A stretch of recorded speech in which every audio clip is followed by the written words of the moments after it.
fabulous to see you today, Claire. Oh, and thank as you. always, you looked fantastic. Oh, that green dress was phenomenal. It is gorgeous, isn't it? It's by a designer called Taller Marmo, and I just love the frocks.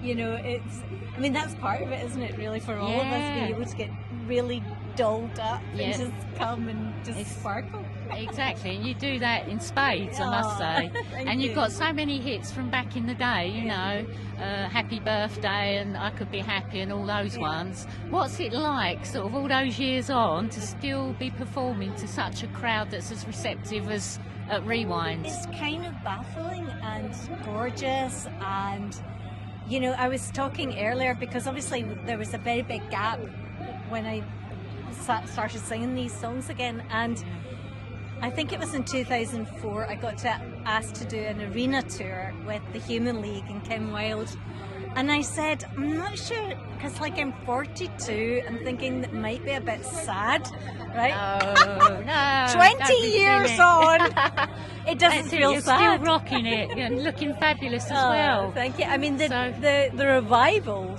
has lasted longer than the decade. It just has. It's amazing how that time goes, isn't it? And it's so, I mean, we're literally nothing without that audience, so, and I think we're all really aware of that, and the gorgeous enthusiasm when you walk on that stage. It's made me impossible in real life, my husband will tell you. That's it. You've got to live for the moment, haven't you, when you're on stage, and that lives with you probably for the rest of the year, does it? The Rewind audience? Yeah, no, it's really special. Yeah. Now, going back to the 80s, you had phenomenal success. Yes. You were the pin-up of every red-blooded male in the country, and probably beyond. Okay, if you say so. For young boys and also adults. And apparently Gary Kemp was a real fan of yours, wasn't he? Well, I mean, I think that Gary and I were the most unlikely friends ever, because to me he was this like super cool London guy that went to the Blitz Club and all of that, and I was this tiny wee girl from Glasgow who didn't know anything about anything, but he was always really kind and supportive, and Spandau Ballet and Altered Images were pals, and I think part of it is we came from working class backgrounds, and we just loved music and wanted to be part of something that we were all massive fans of. So it's Were the two of you friends? Did you ever get together? I did snog him, if that's what you're asking. Oh, wow. God, we were on all wanting to occasion. do that. You didn't go any further than that? No. You didn't sort of want to carry on like. Do you know what? We were together? both really busy in life and really young. Yeah. But we had a good time. Oh, brilliant. And now, back in the day also, you were a cameo in the video for the Bluebells, wasn't it? Young at Heart. Yeah. And that was a fantastic video. Everyone looked so happy in that.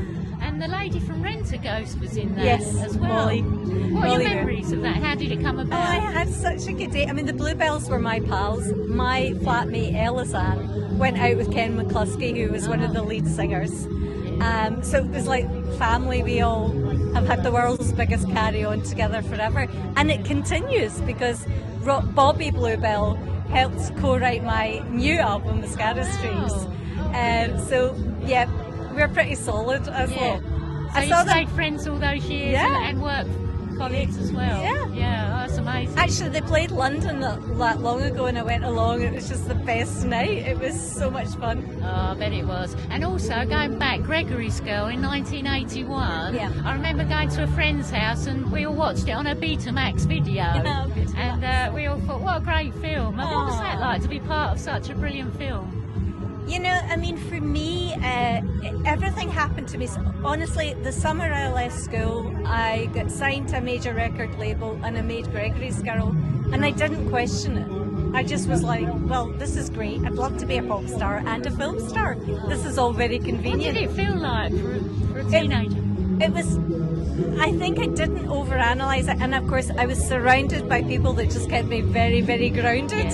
It was like, just do not get ahead of yourself. They say that's the secret, isn't it? Yeah. So it was honestly great fun until it wasn't, because I would say that if you're a young woman and you're in such a male-dominated business, and I'm not trying to bring the conversation down, there was a point where I just went, I've had enough of hanging out with boys. Right.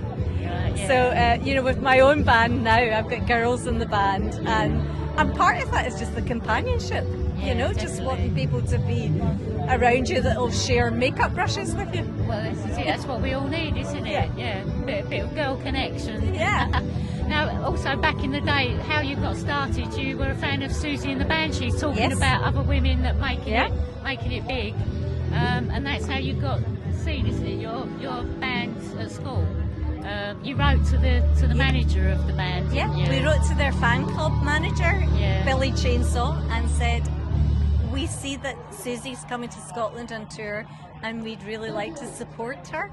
Would that be possible? Thinking that was how you did it. And Billy played our demo to Siouxsie, and Siouxsie went, yeah, we can. Oh, fantastic. It's what dreams are made of, isn't it? Yeah. Oh, so today with the crowd, have you had a good time as always? And it's been amazing, honestly. It's sometimes overwhelming, and I'm not just saying that because if you told my 18-year-old self that this at 62 I would be still doing this, I'd have probably thought it was a bit weird. But it's not, because we're all in it together. Exactly. Yeah, and I look out at the audience and I think, I know you've been through some stuff, because you do not get to our age, and yet here we all are, ready to party big time. Yeah, oh, I love fantastic. it. Long may it continue. Thank you. And thanks so much, Claire. It's always a pleasure to talk to you. And you. And Thank you. wishing you all the best for the rest of the year. Thank you. Take care.